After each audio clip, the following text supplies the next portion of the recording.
Selamat datang di Mata Najwa, saya Najwa Shihab, tuan rumah Mata Najwa, dan sudah hadir di studio narasi bakal calon gubernur Jakarta yang diusung oleh 15 partai politik dari Kim Plus. Ada Ridwan Kamil dan Suswono.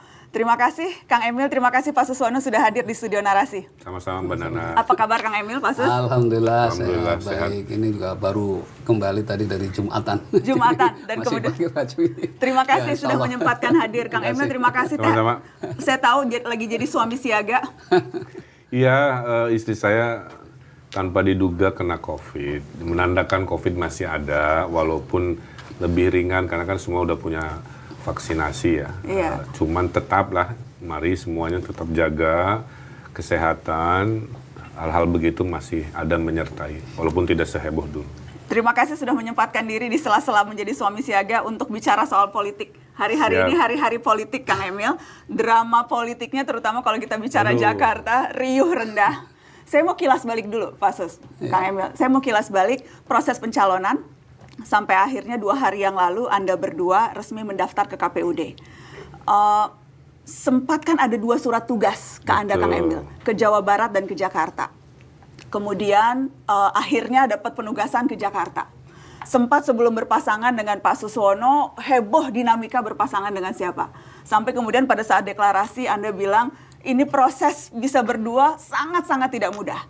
Jadi saya ingin tahu, apa yang paling sulit sampai akhirnya kemarin 2 hari yang lalu resmi mendaftar ke KPUD? Ya, yang pertama harus dipahami, saya kan sudah kader partai Golkar, oke? Sehingga bagi kader partai, negosiasi-negosiasinya itu dilakukan oleh pimpinan partai. Kalau kita independen, tidak berpartai, negosiasinya dilakukan oleh pribadinya lah. Nah, jadi saya melakukan pandangan-pandangan, tapi keputusan tetap di Partai Golkar. Kenapa diberi 2 surat? Karena memang masih ditimang-timang mana yang terbaik untuk kepentingan negara, bangsa, dan partai juga ada interest di situ. Maka surat itu menugaskan saya, Mbak, untuk melakukan kegiatan di Jawa Barat dan kegiatan di Jakarta. Hasilnya memang di Jawa Barat zona nyaman. Kepuasan publik di angka 90-an, survei juga tinggi. Dan saya sampaikan kalau pertimbangan menang saja, ya Jawa Barat jadi pilihan. Dan sesungguhnya itu preferensi pribadi Anda? Preferensi pribadi. Hanya di Jakarta akhirnya diputuskan karena ada 3 pertimbangan. 1, dalam diskusi besar, ini Jakarta pasca IKN mau kemana gitu. Karena kebetulan saya kurator IKN, saya paham betul kan dampak pindahnya gedung-gedung pemerintahan ke Jakarta ke IKN, mendampaki Jakarta harus gimana sehingga secara teknokratis oleh koalisi saya dianggap memahami lah ya risiko-risiko. Maka kita ada slogan Jakarta Baru tuh maksudnya menjawab itu. Alasan kedua, karena saya kan di Kim memang, Golkarnya ada di situ, sehingga komunikasi antar partainya harus disepakati sama-sama. Hasil hitungannya nggak banyak pilihan untuk di Jakarta juga dari non-Golkar kira-kira begitu. Kan sempat ada rame tuh, ada Budi Jiwandono, ada Raffi Ahmad, apalah gitu ya. Akhirnya saya lagi yang terhitung masuk ke dalam hitungan koalisi. Dan yang ketiga adalah permintaan Pak Prabowo sendiri. Pak Prabowo itu punya mimpi tentang Jakarta, ingin menghilangkan kekumuhan, menitipkan tolong ya disupervisi nanti Giant Seawall ngatasin naiknya air laut, bikin banjir sepulau Jawa ya sampai Surabaya. Dan saya ingin bekerja sama dengan Gubernur Jakarta yang relatif mudah lah ya dalam psikologi Pak Presiden terpilih lah. Itu Mbak. Jadi 3 alasan teknokratis, politis, psikologis Pak Prabowo yang akhirnya diputuskan saya dianggap paling pas mewakili Kim di Pilkada Jakarta. Saya ingin gali lebih jauh soal yang ketiga tadi, soal Pak Prabowo. Jadi Anda sempat berbincang langsung dengan Presiden terpilih Pak Prabowo. 4 mata ya. 4 mata. Dan apa yang disampaikan ketika itu? Iya, sebenarnya beliau bertanya, Kang Emil mau di mana kan begitu. Saya udah mau jawab, Pak, opsi saya di Jawa Barat karena kan saya Gubernur Jawa Barat incumbent. Tapi baru setengah nafas udah disampaikan, kamu sebaiknya di Jakarta aja. Karena Jakarta butuh tadi pasca IKN seperti apa, saya punya di luar dugaan saya itu beliau sangat peduli social housing, Mbak. Ya, sangat arsitektural, tapi bagi beliau ingin jadi presiden yang memperbanyak perumahan rakyat. Dan Jakarta harus jadi wajahnya. Dan tadi beliau punya visi yang ngatasin banjir itu tidak hanya di Jakarta sampai Surabaya. Jadi dibilangnya nanti kalau ini jadi, tolong supervisi semua Giant Sea Wall sampai Surabaya dengan dipimpin oleh Jakarta. Jadi hal-hal yang sifatnya teknokratis sebetulnya. Teknis, Mbak. Kalau boleh jujur, 70% alasan Pak Prabowo meminta saya itu diskusinya lebih ke teknis. Pertimbangan politiknya apakah juga didiskusikan dengan Anda? Pertimbangan politiknya karena merasa dekat, tanda kutip lah ya, dengan saya secara, kan saya ketua TKD pemenangan Prabowo Gibran di Jawa Barat, sehingga komunikasi lebih cair, lebih mudah, dan saya banyak ngasih gagasan, ide juga. Saya kan tim debat juga waktu Pilpres kan, ngasih poin-poin teknokratis. Sehingga merasa nyaman lah kalau dianggap saya jadi gubernur Jakarta mewakili Kim ada keilmuan dan track record di tata kota. Gitu. Adakah syarat tertentu yang Anda ajukan, Kang Emil, ketika kemudian Anda mendapat penugasan itu? Saya tahu Anda kader partai, ini penugasan partai, tapi adakah syarat tertentu? Ya, ada satu, dan itulah yang menjadi takdir. Apa itu? Syaratnya itu saya bilang, Pak, menurut saya Jakarta harus kondusif, Pak, gitu. Caranya adalah kalau boleh saya memberi masukan, saya berkenan ditunjuk ke Jakarta asal wakilnya dari PKS, karena saya bilang PKS pemenang legislatif, sehingga ada kehormatan bagi pemenang legislatif untuk mendampingi. Padahal ketika itu kan PKS belum masuk dalam koalisi Indonesia ya, Maju. Tapi itu my surprise ya, Mbak. Ide itu 2 detik beliau berhenti dulu. Bener juga, Kang, nggak begitu ya. Siapa nama-namanya? Keluarlah nama-namanya. Yang tidak ada Pak Suswono-nya saat itu. Makanya saya bilang takdir ke hari ini panjang ceritanya gitu. Tapi ide bahwa wakilnya dari wakil Kimnya saya, wakilnya dari koalisi waktu Pilpres berpisah, kebetulan pemenang legislatif masuk ke logika politis Pak Prabowo. Jadi syarat dari Anda iya, tapi wakilnya harus PKS. Ya. Padahal ketika itu PKS, bahkan apakah ketika itu PKS memang sudah mempertimbangkan untuk bergabung dalam koalisi Indonesia Maju menjadi Kim Plus, Pak Suswono? Oh, tentu saja belum ya, karena kan waktu itu kita masih tetap sesuai dengan amanat keputusan sebelumnya bahwa kita akan mendukung Anies. Ya, jadi ini panjang juga ceritanya ya, Pak ya. Jadi memang kami apresiasi dengan apa yang disampaikan Pak Ridwan Kamil tadi ya, Kang Emil, bahwa wakilnya itu PKS, sehingga waktu itu bahkan beliau juga sudah mensyaratkan nama, mengajukan nama. Cuma memang di PKS ini sedang banyak aktivitas yang tidak mungkin kalau nama itu dilepas gitu. Barangkali mungkin partai-partai lain juga bisa menyetujui gitu ya, tetapi PKS sendiri keberatan waktu itu. Ada nama juga yang disodorkan, beberapa nama juga kelihatannya tidak berkenan ya. Nah, sampai pada akhirnya itu ya terakhir nama saya. Saya sendiri ketika rapat-rapat di DPTP, Dewan Pimpinan Tingkat Pusat, ya saya tentu mendukung nama-nama yang selain saya itu saya dorong betul ketika memang kalau sampai pada tingkat deadline dengan Pak Anies ini habis gitu ya. Yang waktu itu kan tanggal 4 ya seharusnya, yang waktu itu kita sampaikan Pak Anies, kita sebetulnya sudah senang ya, karena waktu itu Nasdem sudah jelas-jelas mendukung Pak Anies dan wakilnya bukan dari Nasdem, kan berarti PKS punya peluang. Maka itulah kenapa kita kemudian deklarasi aman Anies Sohibul Iman ya. Sebetulnya kalau saja ya waktu itu MK tanggal 1 kan sudah menentukan itu ya, tanggal 1 kalau nggak salah ya, sudah sidang sidang hakim ya, tentang terkait dengan persoalan persentase itu tadi ya, threshold tadi. Nah ternyata kan baru dibacakan tanggal 20 kan, sehari setelah deklarasi. Ya mungkin inilah karena tadi bicara soal takdir ya, akhirnya karena ya kita tidak bisa bersama Anies waktu itu, kemudian ada peluang ini, dan kemudian Ketua Majelis Syuro bertemu dengan Pak Prabowo, ternyata ketika disodorkan nama saya, langsung beliau menyambut.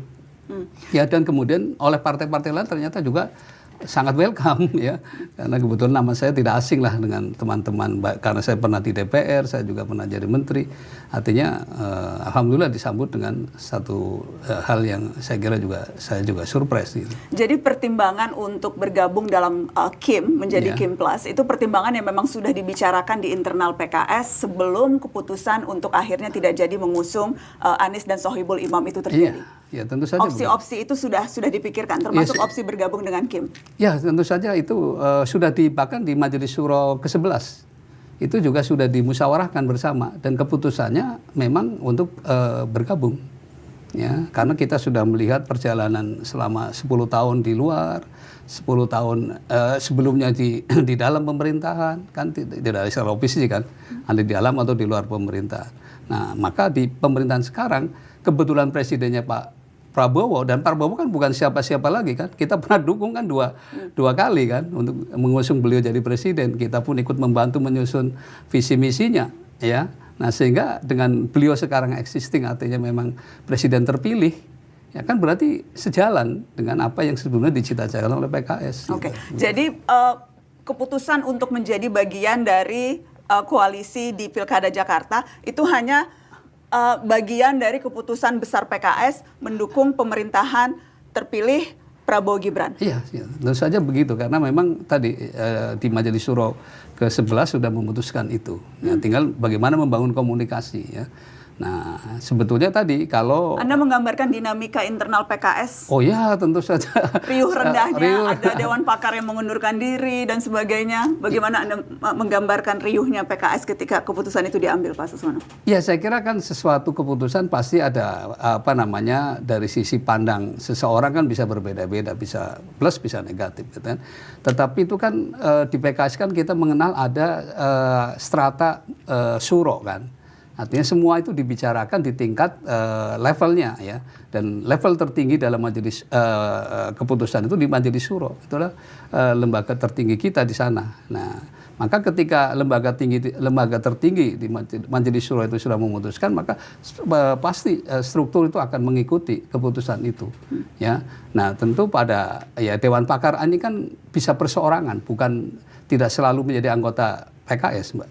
Mereka bergabung ya, karena kepakarannya ya. Nah, secara pribadi kemudian dia punya pendapat lain ya itu urusan pribadi beliau.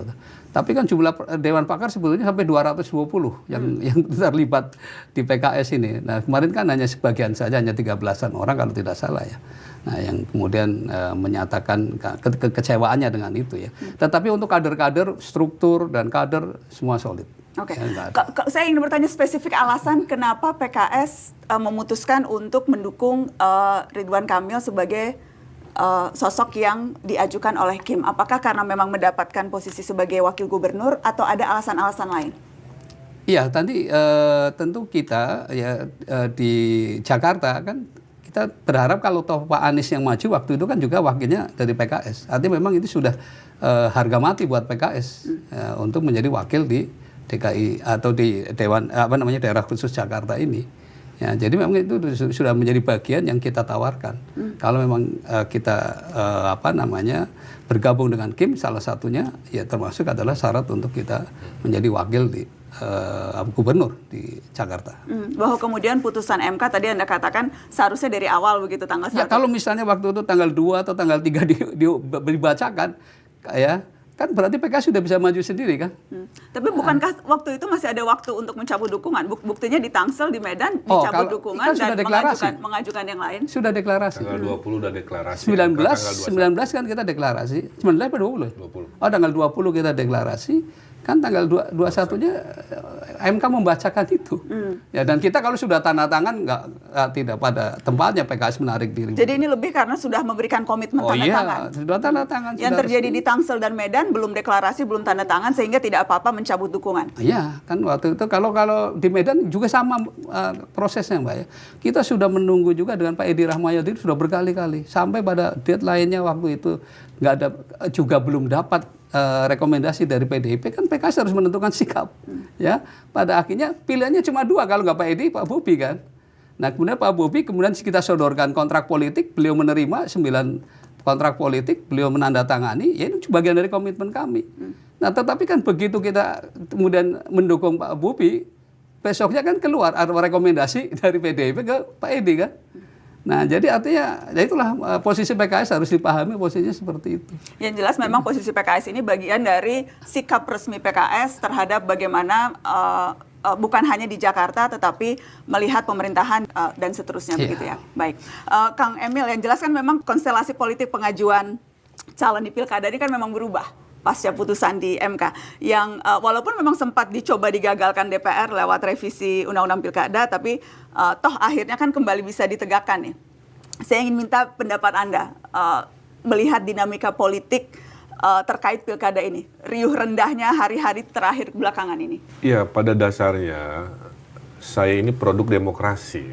Kalau tidak ada demokrasi one man one vote, orang seperti saya sebelum masuk partai ya, pasti kan kesulitan untuk ikut dalam kontestasi.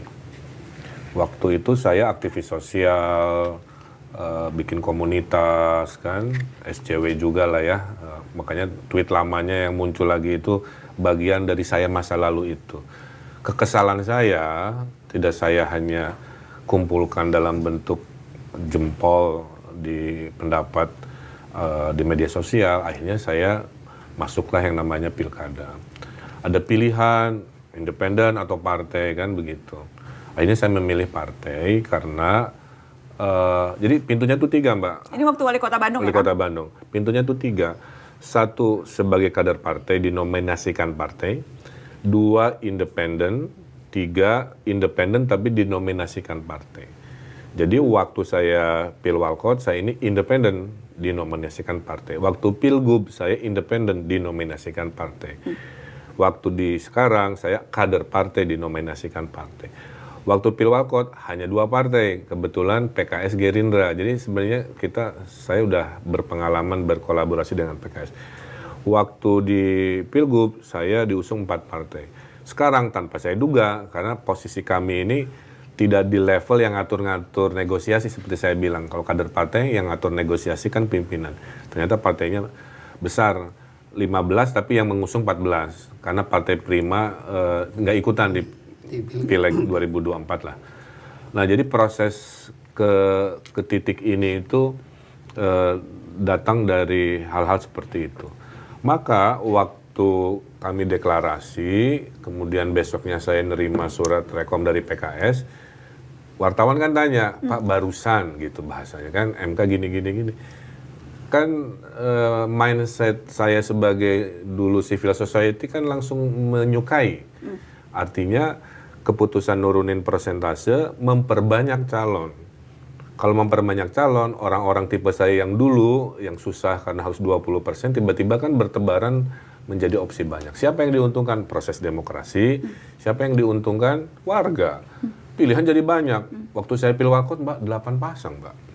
Waktu Pilgub, saya 4 pasang. Sekarang insya Allah 3 pasang. Jadi sebenarnya makin banyak, makin bagus. Jadi saya mendukung secara mindset apa yang MK maksud, supaya demokrasi kita lebih mudah, lebih bervariasi, dan lebih berkualitas. Kang, kan pasca putusan MK itu dan berbagai hal yang terjadi di DPR, demonstrasi dan sebagainya. Kan selain demonstrasi yang dilakukan oleh mahasiswa, sejumlah elemen massa, media sosial kan juga sempat masif tuh postingan peringatan darurat. Saya masih peringatan darurat Garuda Biru. Anda kan sejak dulu kan memang aktif main media sosial, Kang. Anda sependapat tidak dengan peringatan Garuda Biru itu? Itu kan kreativitas dari warga yang mengkonsolidasi gerakan. Itulah tipe Gen Z hari ini yang kadang-kadang suka dikritik seolah-olah cuek, sebenarnya nggak juga. Mereka itu punya cara sendiri, logika sendiri dalam mengkonsolidasi sebuah gerakan. Bagi saya itu hanya bentuk kreativitas yang saya kira khasnya di zaman sekarang ya. Kalau dulu kan lewat selebaran gitu kan, sekarang lewat itu. Jadi saya kira ini bagus buat demokrasi dan hasilnya kan suara rakyat didengar. Yang tadinya DPR mungkin mau melakukan sebuah tindakan, akhirnya disesuaikan dengan yang di MK. Walaupun ada pendapat kan, MK harusnya agak jauh-jauh hari karena keputusannya terlalu mepet. Sehingga setelah MK itu Mbak, bayangkan ratusan kalikan berapa partai terjadi gemuruh negosiasi ulang yang tidak sederhana. Ya, ada yang udah ditandatangan jadi nggak jadi, ada yang tadi nggak pede karena suaranya nggak cukup jadi cukup. Kita berharap tadinya kalau bisa lebih awal. Tapi memang takdirnya begitu. Kalau lebih awal mungkin saya nggak berjodoh juga sama Pak Suswono kan. Jadi kita terima aja ini udah ke garis tangannya lah. Ya, tapi yang jelas Anda bisa memahami berbagai suara-suara ketika itu yang menginginkan memang lebih banyak pilihan yang bisa didapatkan oleh publik dalam proses kontestasi. Itu respon pertama saya di doorstop itu. Anda juga begitu Pak Suswono. Walaupun fraksi PKS di Balik itu sempat menerima tuh. Ya, sebetulnya kalau keputusan di DPTP sudah jelas bahwa kita menghormati keputusan MK karena itu final dan mengikat. Ya, itu sudah kita perintahkan itu. Nah, dengan catatan tentu saja, ya, karena bagaimanapun juga harus kita hormati. Ya, untuk bernegara ini kan tentu harus ada tata aturan yang mengikat gitu ya. Begitu, Mbak. Kang Emil, ini kan pasangan Ridwan Kamil Suswono disokong 15 partai politik. Gerindra, PKS, Golkar, Nasdem, PKB, PSI, Demokrat, PAN, Perindo, P3, Garuda, Prima, Gelora, PBB, PKN, 15 Kang. Ini akan jadi faktor yang mempermudah atau akan memperumit ya? Saya melihat semua takdir ini harus disikapi dengan cara yang sama, yaitu beradaptasi aja. Jadi kami akan beradaptasi. Dulu saya Pilwalkot hanya 2 partai, ya. Gerindra, PKS. Tadi saya sebut Pilgub, saya diusung Nasdem, PKB, P3, Hanura. Sekarang tiba-tiba tadi 15 ya dengan 14 pengusung. Tinggal mengorganisasikan aja. Karena kelebihan dari, kalau boleh ya, saya melihat perspektif yang lain. Kita dipisahkan oleh Pilpres kan, tapi dipersatukan yang berbeda-beda Pilpres ini di Pilkada Jakarta. Jadi ada PKB, PKS itu akhirnya bergabung di sini. Makanya saya sebut bisa koalisi rekonsiliasi atau koalisi persatuan. Apa keuntungannya? Di Parlemen Jakarta kan hampir 80-90% kursi. Sehingga kami membayangkan dalam 5 tahun ke depan harusnya lebih kondusif. Tidak ada cekcok terlalu mendalam di DPRD kan. Karena mayoritas parlemennya ada di koalisi kita, sehingga saya cenderung melihatnya lebih positif bahwa nanti program-program kebetulan namanya Ridho ya, Ridwan Suswono bukan Rawon ya Pak, itu akan lebih mudah mengalami persetujuan di DPRD dan mendapat keuntungannya itu yaitu warga, karena keputusan-keputusan jadi lebih cepat, nggak tertahan dengan negosiasi di Dewan dan sebagainya. Jadi saya melihat sisi positifnya lah, dengan cara apa ya bernegosiasi, bahwa wah nanti... Walaupun sisi negatifnya bisa juga tersandera kepentingan politik yang mungkin saja berbeda-beda. Oh justru itu, kalau saya lihat, kalau ini begitu banyak kali 15, yang kita pegang adalah yang kita janjikan ke warga saja. Kalau politik tuh Mbak, parpol tuh kalau saya lihat ya, kalau mau jujur ya, mereka tuh hanya ingin agar mereka punya nama juga dalam pembangunan Jakarta. Ibarat nih, kalau meresmikan lapang voli, sekali-kali ngajaklah dewan dari partai yang menang di RW itu gitu. Jadi nggak hanya nanti gubernur yang gunting pita. Nah hal-hal begitu tuh yang sebenarnya disebut kepentingan tuh salah satunya nilai elektoral dari partai. Saya kira itu bisa dinegosiasi. Nanti di dapil mana saya peresmian taman, saya undang yang terpilih dari partai-partai koalisi untuk wajahnya terlihat di warga, ikut diapresiasi warga. Dan Anda juga menyebut bahwa penting agar satu frekuensi dengan pemerintahan pusat. Oh itu penting sekali, istilahnya macam-macam lah ya. Karena begini, pembangunan di Jakarta itu tidak 100% dana dan asetnya itu milik Pemprov DKI. Ada dana dan aset milik pemerintah pusat. Ada program-program. Kalau Gubernur Jakarta dengan Presiden Prabowo-nya, tanda kutip, satu frekuensi, mudah berkomunikasi, kan yang diuntungkan warga. Yang tadinya rapatnya harus 3 bulan gitu kan, bisa beres seminggu. Yang tadinya seminggu komunikasi via WA, ibaratnya begitu kan. Nah, saya melihat keuntungannya akan dirasa oleh warga karena kecepatan, dan presidennya merasa nyaman tadi kan, karena gubernurnya bagian dari koalisi bersama presidennya, sehingga beliau merasa mungkin secara psikologis lebih tenang, karena saya duga mungkin lebih banyak dulu di Jakarta ketimbang di Nusantara ya, dengan segala pertimbangannya. Ujungnya sama, konsep ini akan membuat warga lebih diuntungkan karena pekerjaan dari Pemprov dan dari pemerintah pusat jauh akan lebih cepat. Pak Suswono, kemarin wawancara bakal calon gubernur yang lain, yang duduk sini Mas Pramono Anung, yang duduk sini Bang Rano Karno. Dan pandangan mereka, karena kan didukung cuma oleh satu partai, PDI Perjuangan. Sementara Anda berdua didukung 15 partai. Dan yang dikatakan, wah ini David versus Goliath. Jadi tidak apa-apa nih, Kang Emil, Pak Suswono didukung 15 partai, berkoalisi partai, tapi kalau Pramono Anung, Rano Karno berkoalisi dengan rakyat. Jadi ini partai versus rakyat. Bagaimana Pak Suswono? Ya sesungguhnya kan kalau kita bicara partai, partai kan representasi juga dari rakyat. Kan mereka kan memilih kan wakil-wakilnya yang sudah direpresentasikan dengan anggota-anggota dewan di DPRD DKI, daerah khusus Jakarta gitu ya. Jadi saya sih melihat ya kemarin dengan Bang Emil kan sudah keliling ya ke kantor-kantor DPW-nya masing-masing partai. Ini rupanya antusias betul, Nana ya. Saya lihat, wah ini sih aura kemenangan nampaknya luar biasa dengan dukungan seluruh partai yang, bayangkan kan kalau kita lihat misalnya PSI saja dengan PKS sekarang bisa satu ini kan, satu perahu kan. Nah itu ya. Padahal dulu kan kalau PKS ke kanan, PSI ke kiri kan begitu dulu. Nah ternyata kan bisa kita bersatu. Makanya ini sebetulnya ini harmoni. Boleh nambahin nggak? Ya.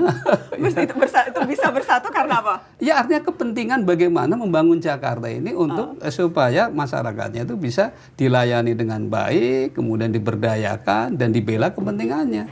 Kan sebetulnya itu. Sebetulnya kalau dari sisi ideologi itu berbeda jauh menurut Anda Pak? Ya dulu pada pernyataan dulu PSI begitu, mungkin sudah berubah barangkali ya. Yang berubah PSI-nya atau PKS-nya? Enggak lah, kalau karena jangan-jangan kepentingannya karena kepentingan kekuasaan bukan kepentingan rakyat. Enggak, kepentingan jelas. Kita sudah komitmen dengan Pak. Saya itu sudah nggak ada kepentingan lagi, Mas. Saya sudah pernah jadi DPR, sudah pernah menteri.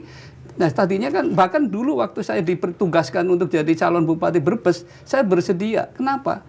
Karena memang kepentingan saya untuk membela rakyat. Cuma masalahnya. Nah, ini konteksnya tadi PSI dan PKS bukan Pak Suswono.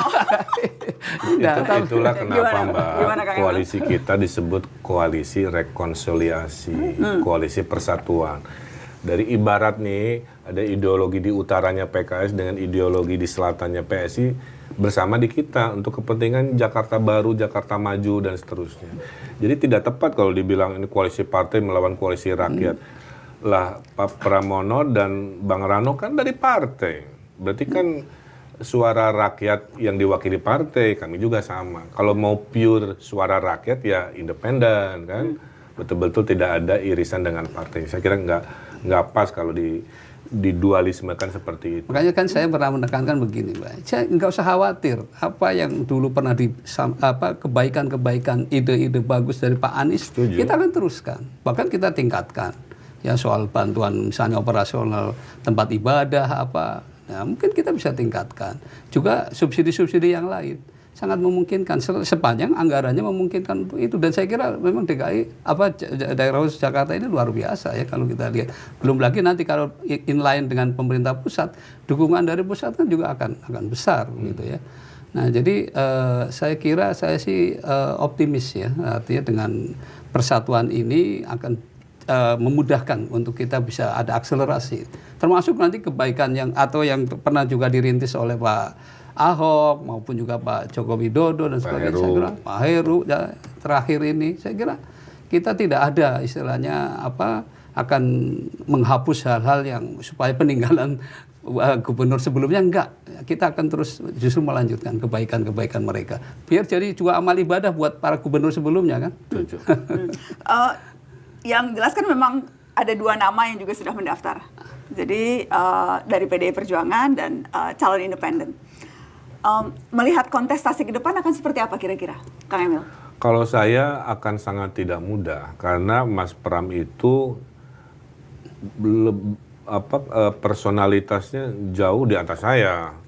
Jadi menteri pernah, saya belum. Anggota DPR pernah, saya belum. Jadi sekjen partai, saya belum. Kata Jadi, kuncinya belum ya Pak Kang? belum. Jadi artinya, berarti pengen. oh bisa saja kalau takdirnya ada. Cuman Gangguin aja Kang. poinnya adalah bukan kaleng-kaleng, Mbak, gitu. Melawan sosok Mas Pram yang kapasitasnya jauh melebihi saya lah. Saya maaf lah ya. Tapi poinnya saya punya pengalaman 5 tahun wali kota Bandung, mirip-mirip Jakarta kan. Kemudian 5 tahun gubernur, ngurusin 50 juta masyarakat, zaman COVID pula. Sehingga kami ini sebenarnya kan tadi pas, saya punya pengalaman wilayah, beliau punya pengalaman pemerintah pusat kan sebagai menteri. Saya junior, bisa banyak outdoor di lapangan, beresin yang sifatnya outdoor, beliau bisa ngemongi, bisa mendamaikan dengan kewisdeman dan kearifan beliau gitu. Nah, kemudian koalisinya sama dengan koalisi Pak Prabowo. Jadi saya melihat lebih banyak harmonisnya, lebih banyak keuntungannya dengan takdir kami berdua ini di sini. Kalau calon independen?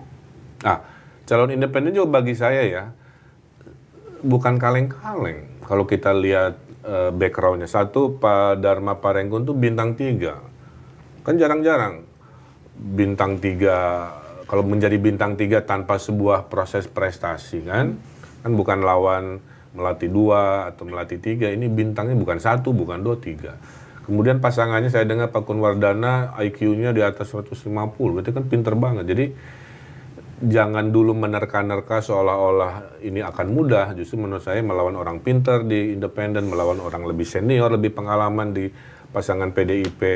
Bang Rano-nya juga pernah jadi wagub, pernah jadi gubernur, jadi setara bahkan tidak mudah. Tapi kami optimis lah, saya ada pengalaman, beliau ada pengalaman, koalisi juga siap kerja. Yang jelas ramai juga adalah nama Anies Baswedan, Gubernur Incumbent Jakarta, yang sempat ramai dikatakan akan dicalonkan PDI Perjuangan di Jakarta, kemudian tidak jadi dan sebagainya. Saya ingin minta komentar dari Anda berdua, Kang Emil. Nah itu tadi, saya kembali ke kalimat saya di awal, Mbak. Ini demokrasi yang pondasi dasarnya itu partai politik, tapi memberikan ruang kepada independen non-partai politik. Apa konsekuensinya? Konsekuensinya adalah pada saat Pak Sus kader partai, saya kader partai, negosiasinya itu di atas, bukan oleh si pengantin ini kira-kira. Negosiasinya itu dilakukan keputusan akhirnya oleh pimpinan partai. Kami memberikan pandangan sebagai si calon pengantin. Tapi kalau dia independen, negosiasinya dilakukan sendiri terhadap partai-partai. Jadi kalau berhasil meyakinkan, ya alhamdulillah. Kalau tidak berhasil meyakinkan, ya itu realitanya. Bahwa posisi tidak berpartai itu punya dinamika dalam bernegosiasi dengan kepentingan partai politik. Nah, saya tidak tahu ya kenapa misalkan didukung kemudian jadi tidak mendukung. Itu terjadi di mana-mana, Pak. Di Banten tidak mendukung, tidak mendukung, mendukung. Di tempat lain sudah paling tinggi dicopot rekomnya di H-1. Jadi rumit gitu ya. Tidak hanya tentang Jakarta, tapi bahwa negosiasi-negosiasi itulah bagian dari demokrasi juga. Bahwa fakta politik gubernur incumbent tidak berlaga di kontestasi sekarang itu menguntungkan atau bagaimana Anda melihat mempengaruhi posisi Anda sebagai peserta kontestasi? Saya terus terang dari awal mental saya itu siap berhadapan dengan Pak Anies dan Pak Ahok. Pada saat diminta bertugas ya ke Jakarta, saya bilang di Jakarta ada Pak Ahok bisa mencalonkan, Pak Anies juga bisa, ya udah, bismillah aja. Nanti saya hitung-hitungan. Nah, hitungan saya mengatakan adalah insya Allah bisa menang. Bahwa dalam perjalanannya dua beliau ini mantan gubernur tidak, itu di luar jangkauan dan di luar apa yang saya imajinasikan. Imajinasi awal saya adalah berkontestasi dengan dua incumbent gubernur gitu. Bicara soal imajinasi, Kang, Jakarta baru, Jakarta maju. Jadi imajinasi Anda untuk Jakarta pasca IKN apa, Kang Emil? Ya, Jakarta seperberapa persennya itu adalah tentang tata infrastruktur. Karena Jakarta ditinggalkan oleh sebagian populasinya pindah ke IKN. Pada saat meninggalkan tertinggallah gedung-gedung kosong kan, kantor-kantor di seputaran Monas yang kementerian, di Rasuna Said, Kementerian Kehakiman, Kesehatan akan pindah, sehingga harus diimajinasikan itu gedung mau jadi apa, apakah kantor lagi. Pak Prabowo punya ide, gimana Kang Emil kalau kita bikin social housing, ini lagi dialektika ini tentang apa itu Jakarta baru.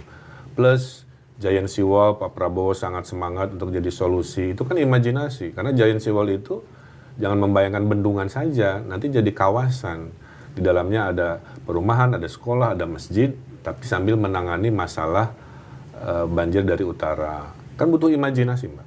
Nah, bedanya kami ingin agar hal-hal besar ini diimbangi dengan kebahagiaan, kemerataan sampai ke level RW, ke level kampung. Maka di zaman kami, insya Allah, hal besar dikerjakan, hal kecil juga kami siapkan.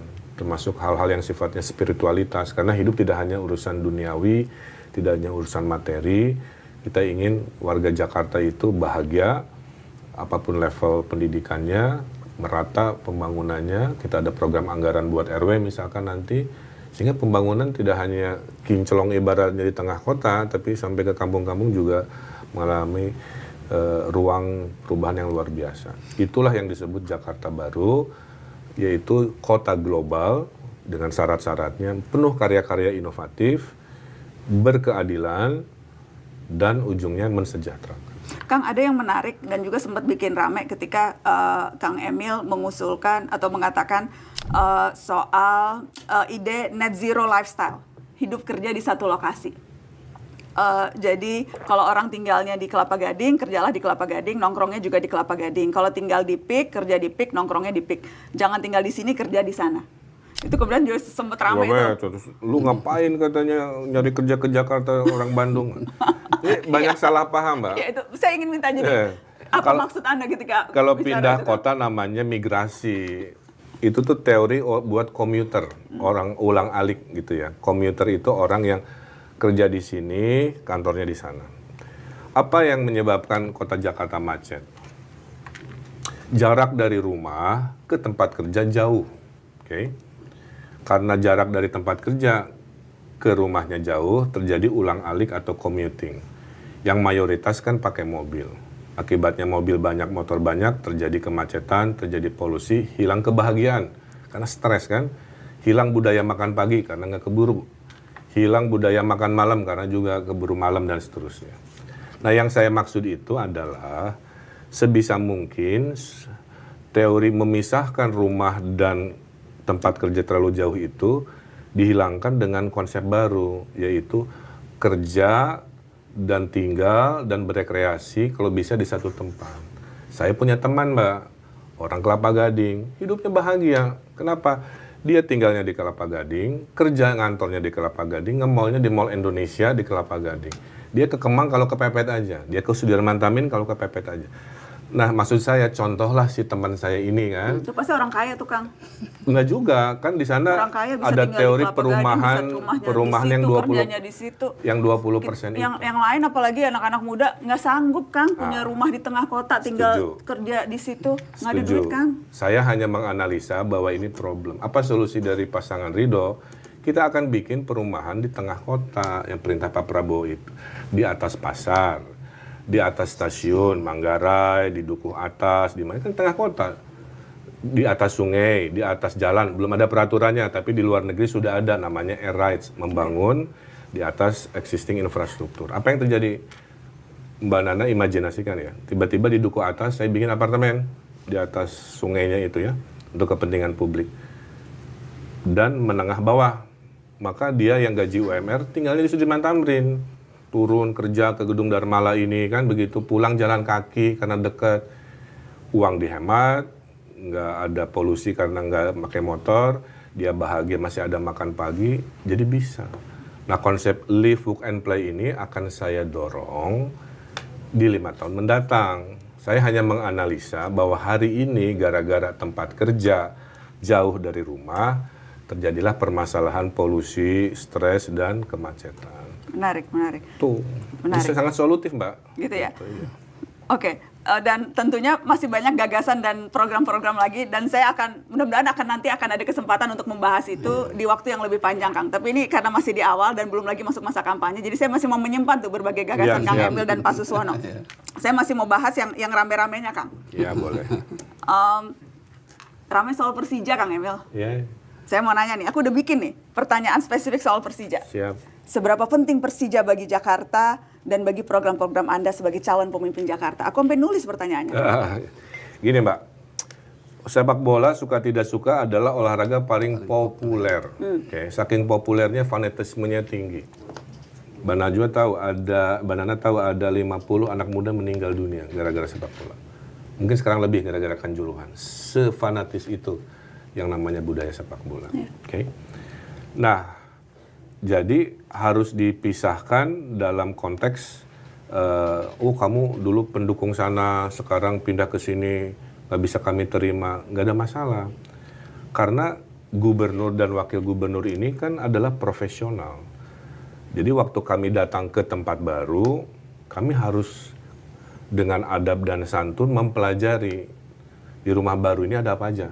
Oh, ada budayanya A, ada budayanya B, oh ada olahraganya, ada Persijanya, ada Jackmanianya. Ya berarti kalau saya jadi pemimpin di wilayah ini, saya harus mengurusi, mencintai, memajukan semua urusan, termasuk sepak bola, termasuk Persija, termasuk Jackmania. Contoh kayak Sintayong kan, gimana perasaannya waktu Timnas Indonesia lawan Korea? Kan profesional, dia membela Indonesia walaupun dia tahu dia warga Korea.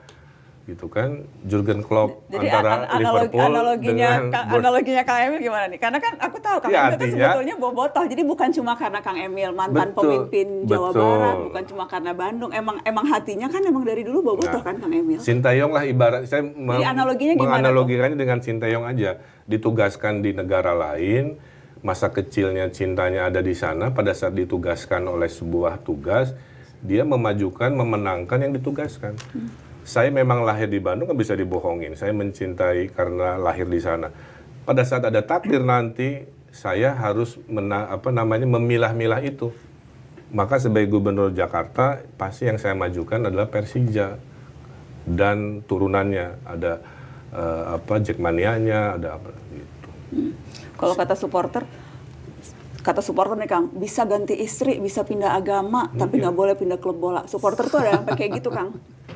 Kan supporter tuh tidak harus semuanya diiyahkan logikanya juga. Tapi maksudnya saya ingin menggambarkan betapa ini mungkin jadi, saja saya mau fair, ini bisa pelik nggak pelik sih Kang. Betul, tapi jadi saya ini mau bisa fairnya jadi gini. Sesuatu yang mau fairnya gini. Yang ya harus ditanggapi hati-hati gitu. Betul, saya mau fairnya begini.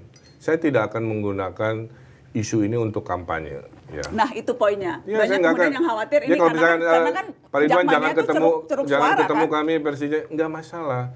Tapi izinkan saya kalau saya menang, saya akan buktikan bagaimana saya mencintainya.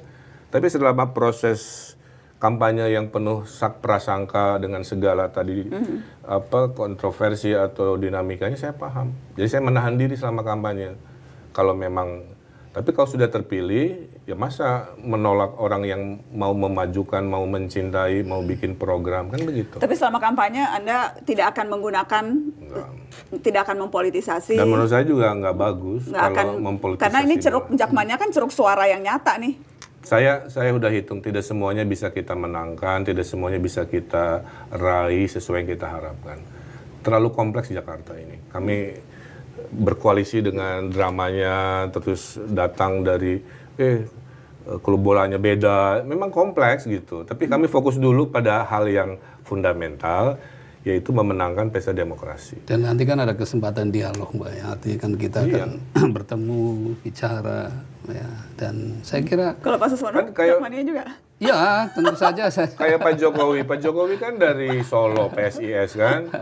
Terus kemudian di Jakarta membesarkan Persija. Hanya bedanya PSIS dengan Persija kan tidak El Clasico gitu. Kalau dan bedanya Pak Jokowi nggak pernah telanjang dada bobotoh gitu Kang, beda. Itu kan situasional. PKS aja persis. lambangnya warnanya kan orange. Poin saya adalah tolong tempatkan Iya. dialektika ini pada konteksnya. Iya. Seperti tweet saya lama nggak relevan dengan konteks hari ini kan. Dulu iklan boleh pakai ngerokok, sekarang kan nggak etis. Dulu iklan seksis masih diterima zaman dulu, sekarang. Jadi memang harus menempatkan tadi argumentasi itu sesuai relevansi zamannya. Tapi yang tadi ya Kang, saya mau minta penegasan Kang Emil bahwa tidak akan Enggak. mempolitisasi dan menggunakan ini sebagai boleh. bahan kampanye yang Enggak. Jakmania. Ngomongin tweet kan Kang Emil sempat bilang tadi itu maafkan aku yang dulu. Kang, aku bukannya mau ngorek-ngorek, cuma aku mau bacain satu tweet aja. Ya, Ini boleh lah. Kang yang dulu dan kemudian yang sekarang tuh seperti apa? Kang Emil kan dulu sempat nulis tuh di tweet. Tengil, gaul, glamor, songong, pelit, gengsian, egois, pekerja keras, tahan banting, pamer, hedon. Itu karakter orang Jakarta. Ini Kang Emil 2011. Jadi ini Kang Emil 13 tahun yang lalu. Kang Emil sekarang melihat orang Jakarta seperti apa? Kalau ini Kang Emil yang dulu nih melihat karakter orang Jakarta seperti itu. Sebagian masih sama, sebagian sudah berubah. Yang masih sama yang mana? Tengilnya sama nggak Jakarta? Ya sekarang saya mau jujur lah ya, tanpa harus tersinggung lah. Kita hard truth itu artinya menyampaikan realitanya begitu. Sekarang saya mau nanya ke Mbak Nana misalkan, relevan nggak si definisi-definisi itu ada? Poinnya, kepada yang kurang kita perbaiki, kepada yang bagus kita pertahankan. Contoh, kita nanti ngomongin program nggak apa-apa lah ya, Boleh, karena Kang. bagian dari tweet itu. Kita ada program namanya mobil curhat, ya. Itu mobil keliling-keliling Jakarta nanti isinya ada psikolog, ada konselor, ada ustadz macam-macam. Supaya apa? Orang tidak mudah marah karena mental health-nya nggak ada penyaluran. Nanti negara hadir, Ridho ini akan hadir supaya orang yang biasa marah karena macetnya, karena keselnya, itu tiba-tiba ada teman ngomong, tidak harus selalu di era hari ini curhatnya ke IG story kan begitu ya.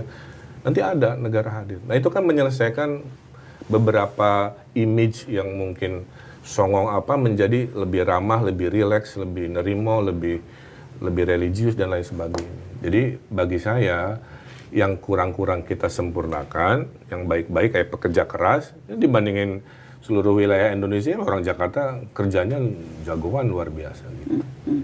Tuh. Gitu ya Kang? Baik. Pak Susono, mantan menteri, yang ini dulu bekas jadi wali kota, pernah jadi gubernur, yang ini aktif di Twitter, aktif di Instagram.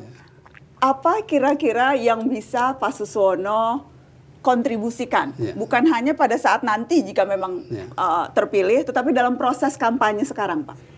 Bagaimana kemudian peran pembagian selain tentunya PKS. Tadi kan syaratnya harus orang PKS. Karena PKS terbesar di Jakarta. Jadi tentunya faktor elektoral PKS, siapapun wakilnya, siapapun namanya, itu akan berpengaruh, berkontribusi. Tetapi kalau dari pribadi Suswono sebagai mantan Menteri Pertanian, apa yang bisa dikontribusikan? Iya, sebetulnya dulu kita sebenarnya nyambung dengan kalangan, dulu kan arsitek. Saya dulu tuh ketika menteri itu pernah kolaborasi dengan komunitas arsitek, yaitu Indonesia Berkebun. Ya, salah satunya adalah urban farming.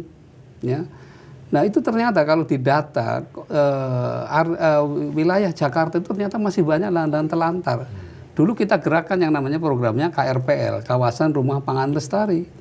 Jadi sekecil apapun sebetulnya halaman rumah yang ada itu bisa mendukung ketahanan pangan. Misalnya persoalan cabai, kan bisa menanam pakai polybag aja Mbak ya. Nana ya, jadi mudah sekali sebetulnya, contoh aja. Artinya ini bisa digerakkan oleh KWT ya, apa namanya, kelompok wanita tani. Ya, di Jakarta ternyata masih ada beberapa KWT masih jalan, masih apa yang dulu program-program itu masih berlanjut gitu ya. Nah, ini saya kira dalam konteks juga kemudian ini polusi yang sangat kan konon katanya Jakarta ini termasuk ketiga terbesar ya yang apa namanya polusinya tinggi gitu. Nah tentu ini juga saya sudah diskusi dengan beliau bahwa nanti saya akan ditugaskan bahkan untuk tidak boleh ada jalan yang tanpa tanaman. Nah Salah satunya untuk bagaimana mengurangi polusi di Jakarta ini. Nah itu saya kira banyak hal yang nanti bisa kita kolaborasikan. Ya tentu memang belum saatnya sekarang ini ya Mbak ya. Nana, nanti insya Allah pada saatnya kita akan sampaikan. Jadi yang PKS bawa bukan cuma suara tapi juga ide dan gagasan. Oh iya tentu saja. Dan beliau expertnya di lingkungan pertanian, jadi saya akan berikan kewenangan lebih besar mengatasi polusi melalui ekologis approach. Ya termasuk pangan kan bahkan kalau dari saja indikator survei indikator itu terakhir itu bahwa ternyata persoalan pangan masih menjadi rawan di Jakarta ini. Artinya kan persoalan suplai kan. Nah bagaimana kita membangun jaringan di luar itu ya seperti misalnya saya sempat juga contohkan di NTB NTT kan banyak sapi dan itu kasihan harganya murah. Nah sementara bayangkan sapi hidup harus diangkut ke Jakarta. Kenapa tidak bikin RPH modern di sana? Kemudian melalui flight pagi misalnya kita minta Garuda atau mungkin maskapai penerbangan lain untuk bisa memberikan diskon supaya bisa harganya terjangkau di Jakarta, kan bisa seperti itu. Seperti Thailand. Kenapa Thailand bisa bersaing produk-produk pertanian di seluruh dunia? Karena ada subsidi. Ya, salah satunya seperti itu. Nah ini yang saya kira apalagi tadi dengan kita inline dengan pemerintah pusat, saya yakin sih akan banyak dukungan yang kemudian akan ya rakyat Jakarta lah nanti yang akan menikmati itu. Ya kestabilan harga dan sebagainya. Terima kasih Mbak. Terima kasih sudah hadir di Mata Najwa. Sama-sama, Mbak Nana. Mudah-mudahan nanti akan ada waktu untuk kita beradu gagasan dengan calon-calon yang lain supaya tadi kampanyenya betul-betul kampanye adu gagasan, adu program. Biar warga yang diuntungkan. Warga yang diuntungkan.